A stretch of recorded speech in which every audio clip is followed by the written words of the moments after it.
Hello friends, मैं प्रमोद सिंह आप सभी का स्वागत करता हूं अपने यूट्यूब चैनल EGS स्टडी में। आज हम लोग जानेंगे ज्योग्राफी के अगले चैप्टर झारखंड भूगोल का अगला चैप्टर झारखंड के धरातलीय स्वरूप के बारे में।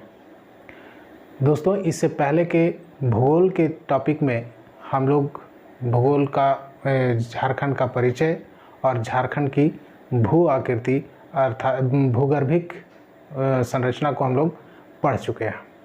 आज हम लोग उससे आगे का चैप्टर यानी कि झारखंड का भौतिक विभाजन या धरातलीय स्वरूप के बारे में जानेंगे।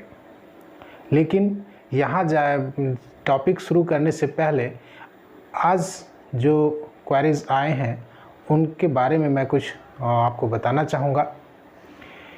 कुछ दोस्तों ने जो क्वेरीज किए हैं या जो व्हाट्सएप या फ़ोन के द्वारा या लाइव चैट के दौरान जो उन्होंने प्रश्न पूछे हैं उनका मैं जवाब देना चाहूँगा। एक दोस्त ने पूछा था कि जो आप बता रहे हैं क्या वो मेंस के लिए सही है। तो हम यहाँ आपको बता दें कि मैं जो बता रहा हूँ वो मेंस का मटेरियल नहीं है और ये आपका काम करेगा JPSC के PT के लिए या JSSC के PT के लिए। आप यदि मेंस की तैयारी करना चाहते हैं तो आप उसके लिए आप अलग से कमेंट करें। मैं आपको उसके बाद जैसा ग्रुप होगा, जैसे डिमांड होंगे, यदि ज़्यादा संख्या होगी तो मैं मेंस के लिए फिर आपको अलग से वीडियो बना करके दूंगा। लेकिन यहाँ जो मैं मटेरियल दे रहा हूँ वो JPSC और JSSC के या झारखंड के अन्य जो परीक्षाएं हैं उन परीक्षाओं के PT को ध्यान में रखते हुए मैं आपको मटेरियल दे रहा हूँ। ठीक है। दूसरा जो प्रश्न था कि मैंने खड़िया का जो शासन व्यवस्था था उसके बारे में मैंने अपलोड किया था, तो उसमें लाइव चैट के दौरान ये प्रश्न आया कि सर क्वेश्चन आंसर करवाएंगे क्या। तो मैं आपको बता दूं कि ध्यान में तो है कि क्वेश्चन आंसर को भी मैं करवाऊं, लेकिन फ़िलहाल हमारे पास अभी टॉपिक उतने नहीं हैं कि हम प्रश्न आंसर को आपके सामने ला सकूं, क्योंकि एक चैप्टर से सभी क्वेश्चन को उठा लेना सही नहीं रहेगा, क्योंकि एक स्टैंडर्ड को मेंटेन रखना और आप लोगों को भरोसे पर खरा उतरना मेरा मोटिव है, मेरा एम है। तो इसलिए मैं अभी क्वेश्चन आंसर को नहीं करवा पाऊँगा, लेकिन जैसे ही कम से कम एक टॉपिक से, जैसे झारखंड का भूगोल जब पढ़ रहे हैं तो कम से कम 4 से 5 टॉपिक जब कंप्लीट हो जाए तो मैं क्वेश्चन आंसर ज़रूर करवाऊँगा। लेकिन ध्यान में ये होगा कि वो क्वेश्चन होगा जो स्टैंडर्ड है JPSC का, JSSC का, उस स्टैंडर्ड के अकॉर्डिंग होगा। ठीक है। तो आइए शुरू करते हैं इस टॉपिक को, और फिर यदि ज़रूरत पड़ी तो मैं आपको फिर बताऊंगा इसके बारे कुछ जो प्रश्न हैं उनके बारे में। लेकिन यहाँ आज जो टॉपिक है वो है झारखंड का धरातलीय स्वरूप के बारे में। यहाँ आपको मैं पहले बता दूं कि झारखंड में जो धरातलीय स्वरूप है वो कहीं ना कहीं इसके भूगर्भिक संरचना जो है उसका प्रतिफल है, उसका ही रिजल्ट है। ऐसे भी कहा जाता है कि जब आप भौतिक स्वरूप को पढ़ रहे हो तो आप उसके भूगर्भिक संरचना को पहले पढ़ लें। तो मैं आपको पहले भी वीडियो में बता चुका हूँ, यदि आप भूगर्भिक संरचना नहीं पढ़े हैं या उसके वीडियो को नहीं देखे हैं तो आप उसके वीडियो को पहले देख लें और उसके बाद आज का वीडियो देखें, क्योंकि ये वीडियो आपको तभी समझ में आएगा जब आप उसके भूगर्भिक संरचना को जानेंगे।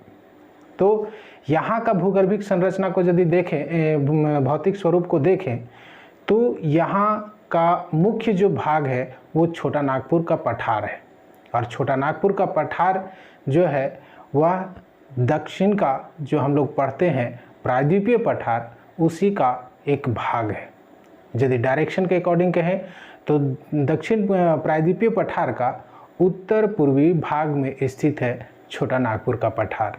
यहाँ छोटा नागपुर पठार को हम जोर इसलिए दे रहे हैं क्योंकि झारखंड की टोटल जो भूभाग है उसका लगभग 48% जो भाग है वो छोटा नागपुर पठार है। और आपको भूगर्भिक संरचना के दौरान बताए भी थे कि यहाँ का जो जो चट्टानें हैं वो चट्टानें जो प्रमुख चट्टान है, पहला जो चट्टान हुआ था धरती पर आर्कियन क्रम का, वो चट्टानों का यहाँ प्रतिशत ज़्यादा है। लगभग 90% जो भूभाग है वो आर्कियन चट्टानों से निर्मित है। भले ही वो अपने मूल रूप में नहीं है, लेकिन हम यहाँ उनका जानकारी यदि एकत्र करें तो आर्कियन चट्टानों से निर्मित है, तो उसका प्रतिफल तो धरातलीय स्वरूप में देखने को मिलेगा ही। और धरातलीय स्वरूप की जहाँ तक बात है झारखंड की, तो कई विद्वानों ने इसे अलग अलग तरीके से बांटा है।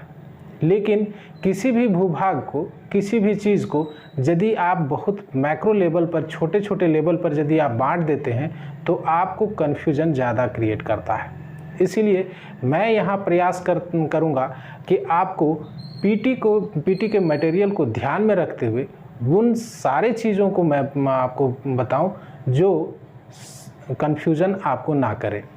तो यहाँ धरातलीय स्वरूप को मैंने सिर्फ 5 भागों में रखा है, जबकि आप SP चटर्जी एक भूगोलवेता रहे हैं जिन्होंने अपने नेशनल एटलस में झारखंड के 24 भूभागों का, 24 उच्चावचों का, जिसको इंग्लिश में रिलीफ कहा जाता है, 24 रिलीफ में डिवाइड किया था। तो यहाँ यदि हम ध्यान में रखें तो उन 24 रिलीफ में ना जा करके, क्योंकि यदि आप उस 24 रिलीफ के बारे में यदि जानकारी एकत्र करना चाहते हैं तो मेंस का मटेरियल है और उतना चीज़ों को जानने की आवश्यकता नहीं है पीटी की दृष्टि से। तो हम यहाँ सिर्फ आपको पहले ही बता चुके हैं कि पीटी को ध्यान में रखते हुए मेरा मटेरियल है।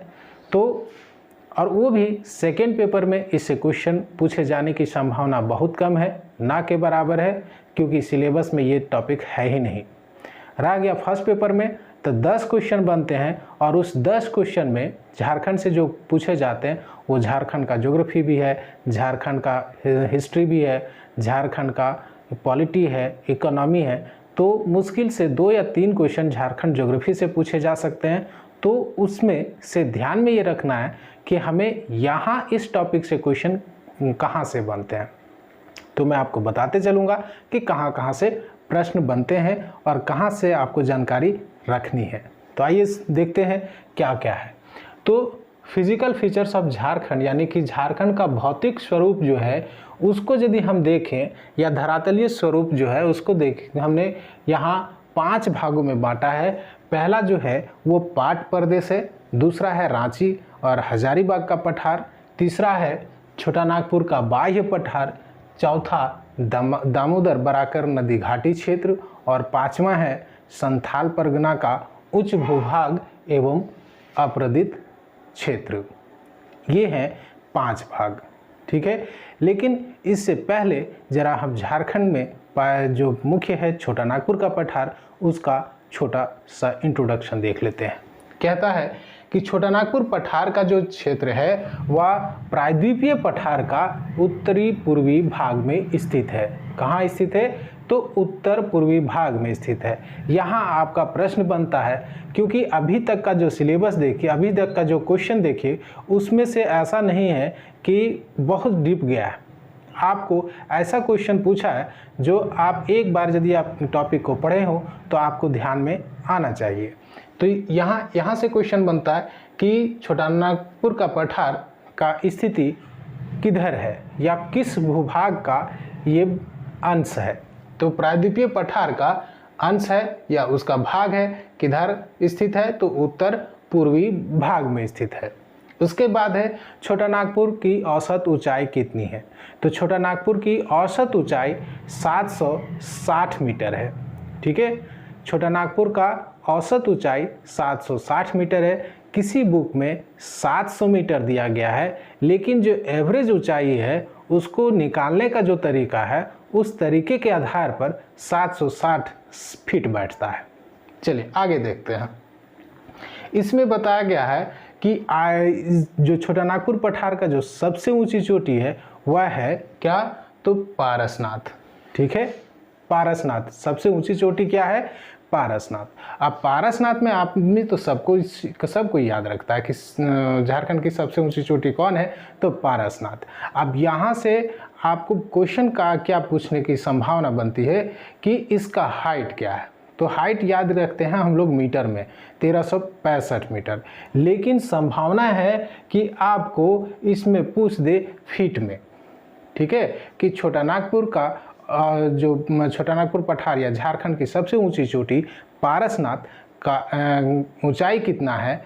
तो फीट में ऑप्शन, चारों ऑप्शन रहेगा, तो उस समय ध्यान में ये चीज़ रखेंगे कि इसका जो हाइट है फीट में 4478 फीट है। किसी बुक में 80 भी दिया हुआ तो वो मैनेजेबल है, 78 या 80, 4478 फीट। ठीक है, अब आगे कहता है कि छोटा नागपुर का पठार जो है झारखंड के कुल भूमि का 47.8% भाग पर स्थित है। ठीक है, छोटा नागपुर का जो पठार है वो झारखंड के कुल भूभाग का 47.8% भूभाग पर विस्तृत है या फैला हुआ है। आगे कहता है कि यहाँ से इसको आप याद रखें, ये भाग को और ये भाग को। ठीक है, क्या क्या याद रखना है? ऐसे तो सभी इंपॉर्टेंट है, इंपॉर्टेंट फैक्ट्स को ही मैंने यहाँ शामिल किया है, लेकिन कुल भूभाग का कितना परसेंट छोटा नागपुर का पठार विस्तृत है? ठीक है, तो कितना? 47.8। अब आगे जो सबसे हॉट क्वेश्चन है वो है झारखंड को बिहार से झारखंड को अलग करने वाली कंटूर लाइन कौन सी है? तो झारखंड को बिहार से अलग करने वाली कंटूर लाइन यानी कि उसका हिंदी समोच्च रेखा। ठीक है, हिंदी क्या होता है? तो समोच्च रेखा, समोच्च रेखा। ठीक है, किसका? कंटूर लाइन का हिंदी होता है। तो कौन सा समोच्च रेखा झारखंड को बिहार से अलग करता है? तो इसका आंसर होगा 500 फीट की समोच्च रेखा। ठीक है, 500 फीट की समोच्च रेखा झारखंड को बिहार से अलग करती है। अब आगे जो क्वेश्चन है वो क्वेश्चन आपका यहाँ से पूछे जाने की संभावना नहीं है, लेकिन आपको जानकारी के लिए मैंने ये मेंशन किया है कि डॉक्टर एसपी चटर्जी ने नेशनल एटलस में झारखंड को 24 विभिन्न उच्चावचों में बांटा था। ठीक है, कितने? 24। अब यहाँ से ये है छोटा सा इंट्रोडक्शन झारखंड के, छोटा नागपुर के बारे में।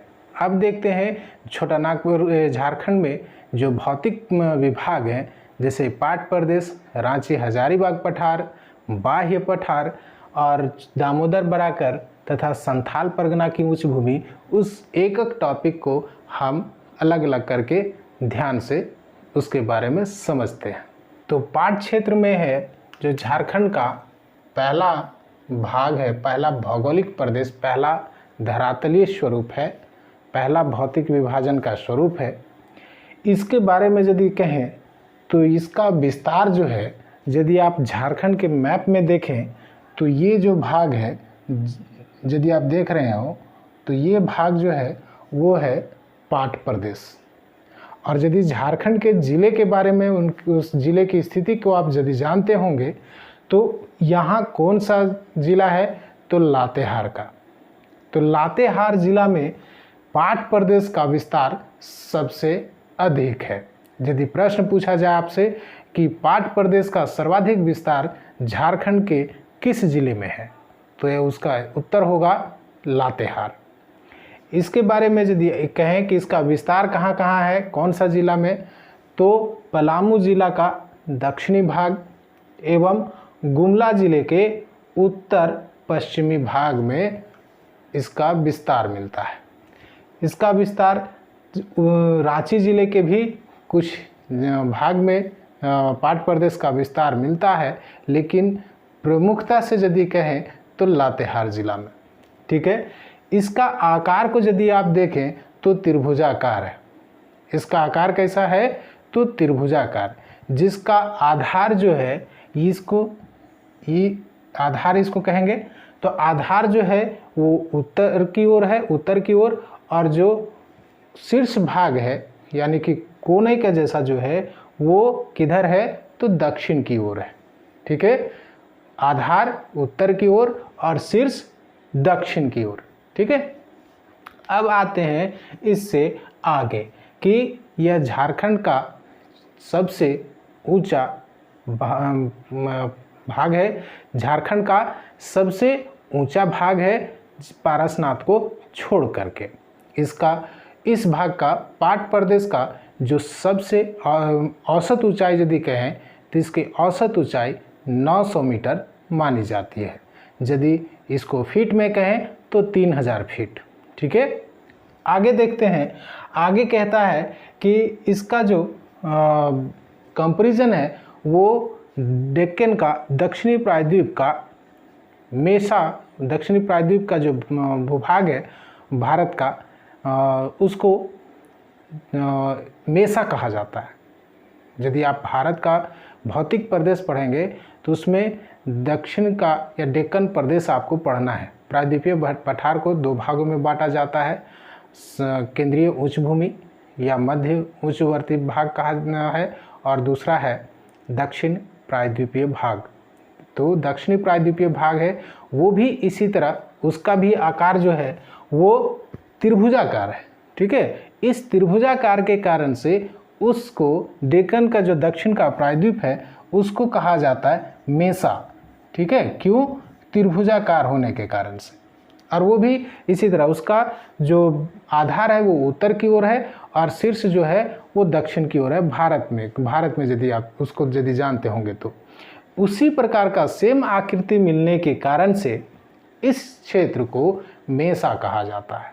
ठीक है, आपसे क्वेश्चन पूछेगा कि छोटा नागपुर पठार के किस प्रदेश को छोटा नागपुर का मेसा कहा जाता है, तो उसका उत्तर होगा पाट प्रदेश। ठीक है, आगे देखते हैं।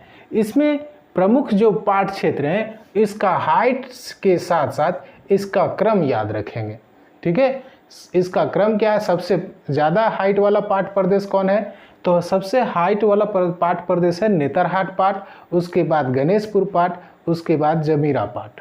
ठीक है, आपको इसको क्रम से याद रखना है, इसका हाइट को भी याद रख लीजिए। पहला जो नेतरहाट पाट है उसका ऊंचाई जो है वो 1180 मीटर है, दूसरा गणेशपुर पाट का 1171 है और जमीरा पाट का 1142 मीटर है। ये क्रम से याद रखेंगे। ठीक है, आगे कहते हैं, आगे जो है वो है कि इस पाट प्रदेश का जो पहाड़ी एरिया है उसको सानू और सराऊ कहते हैं। यानी कि इस पाट प्रदेश के में प्रमुख पहाड़ी जो है उसका नाम है सानू और सराऊ। ठीक है, उसके बाद तस्तरी नुमा बरवे का मैदान इसी पाट प्रदेश में है।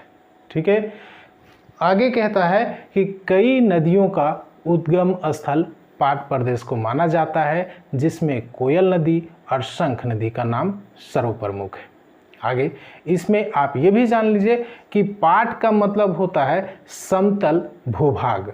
ठीक है, पाट का मतलब समतल भूभाग होता है, क्योंकि यह प्रदेश छोटा नागपुर पठार का वह भूभाग है जिसका ऊपरी भाग एकदम समतल है और इसी कारण से इस भाग को पाट प्रदेश कहा जाता है। इसमें और चीज़ भी यदि आप याद रखें तो इसमें ऊंची भूमि को ऊंची भूमि को टांड एवं नीची भूमि को दोन कहा जाता है, इसको भी याद कर लें। ठीक है, आगे हम देखेंगे नेक्स्ट को रांची और हजारीबाग पठारी क्षेत्र को, लेकिन इससे हम देखेंगे अगले वीडियो में। आज के लिए बस इतना ही, मिलते हैं अगले वीडियो में। थैंक यू फॉर वॉचिंग, धन्यवाद।